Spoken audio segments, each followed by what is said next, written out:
Hoy hablamos acerca del paro cardiorrespiratorio. El paro cardiorrespiratorio es el cese tanto de la frecuencia respiratoria como de la función cardíaca. Es decir, la persona no va a tener pulso, va a haber asistolia. Esto puede ocurrir en personas con o sin enfermedad cardíaca y o respiratoria previa. Debemos saber que siempre ocurre uno de los dos primeros. Recordemos que aquí hay dos eventos clínicos, un paro cardíaco y otro evento clínico que es un paro respiratorio. Como decía, siempre ocurre uno primero. ¿Qué quiere decir?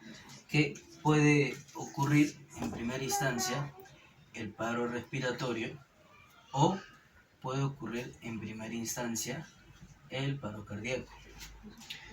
Si bien es cierto, cuando ocurre uno, inmediatamente va a tener un desenlace que ocurre el otro evento clínico, sí que hay una diferencia entre cuál ocurre primero. ¿Por qué? Vamos a poner un ejemplo. Cuando primero ocurre un paro respiratorio, nosotros aproximadamente tenemos como que alrededor de 3 a 4 minutitos, porque nosotros podríamos sacarlo al paciente de esa situación antes de que sobrevenga el paro cardíaco. ¿Correcto? Entonces, de alguna manera, aquí en el paro respiratorio tenemos 3 minutitos, por ahí 4 minutitos antes de que sobrevenga el paro cardíaco. Ahora, cuando primero ocurre el paro cardíaco, de forma casi inmediata ocurre el paro respiratorio. ¿Por qué? Porque al no haber un latido cardíaco, pues por más que haya oxígeno, como la sangre está detenida, no hay flujo de sangre, no hay quien lleve el oxígeno a los tejidos. ¿Se han dado cuenta de la gran diferencia? Recuerden que el oxígeno va a viajar a través de la sangre, a través de la oximoglobina, y va a recorrer oxigenando todos los órganos del cuerpo, pero mediante la sangre, que es quien transporta el oxígeno.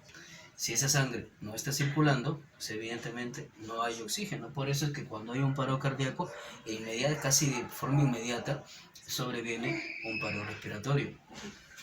Ahora, ¿cuáles son las causas más comunes del paro respiratorio? Debemos saber que existen muchísimas causas por las que pueden ocasionar o provocar un paro respiratorio. Muchas de las causas incluso son desconocidas, porque debemos saber que el paro cardiorrespiratorio es súbito.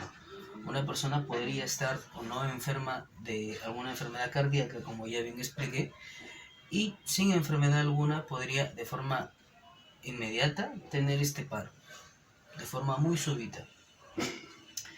Las que normalmente ocasionan el paro respiratorio son la hipoxemia, que hay una disminución de oxígeno en la sangre, una obstrucción aérea. La obstrucción aérea básicamente se puede deber a un atragantamiento. Posterior al atragantamiento, si la persona se queda sin oxígeno, va a desencadenar en un paro respiratorio en algún punto. Si la persona cae en ahogamiento, lo mismo.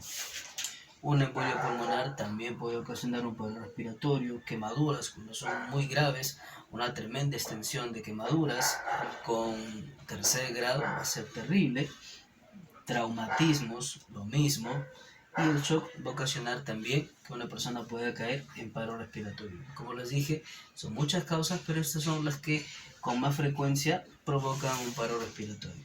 Ahora hablemos de las causas que más provocan un paro cardíaco. Las arritmias.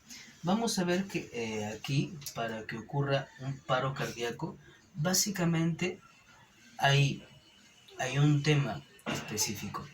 El corazón de la nada empieza a alocarse y se detiene.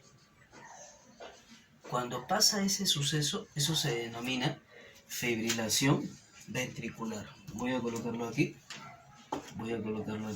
Fibrilación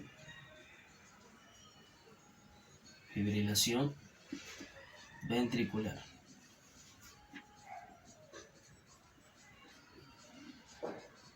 Ahí está. Otra de las causas es el infarto agudo de miocardio, y especifico infarto agudo de miocardio porque muchas personas solo ponen infarto. Debemos saber que estamos hablando como una causa del paro cardíaco corazón. Estamos hablando de que el infarto es en el miocardio. ¿Por qué? Porque hay infarto en muchos órganos del cuerpo. Se cree que cuando uno escucha infarto asocia a corazón. No. Y recuerden que la palabra infarto significa la muerte de una zona o de gran parte de un órgano. Este infarto básicamente es la no llegada de sangre y la muerte, como dije, de una zona o de una gran parte de un órgano. Por ejemplo, hay infarto cerebral. Como verán, no solamente hay infarto en el miocardio, que es en el músculo cardíaco. La electrocución. Una tremenda descarga eléctrica podría ocasionar esta fibrilación ventricular y obviamente llegar a un paro cardiorrespiratorio.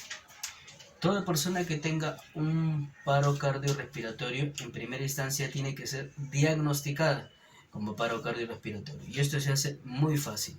Persona que no tenga pulso ni respire tiene paro cardiorrespiratorio. ¿Correcto? Y para eso nosotros tenemos aquí una maniobra que salva bastantes vidas, que es el RCP, la reanimación cardiopulmonar.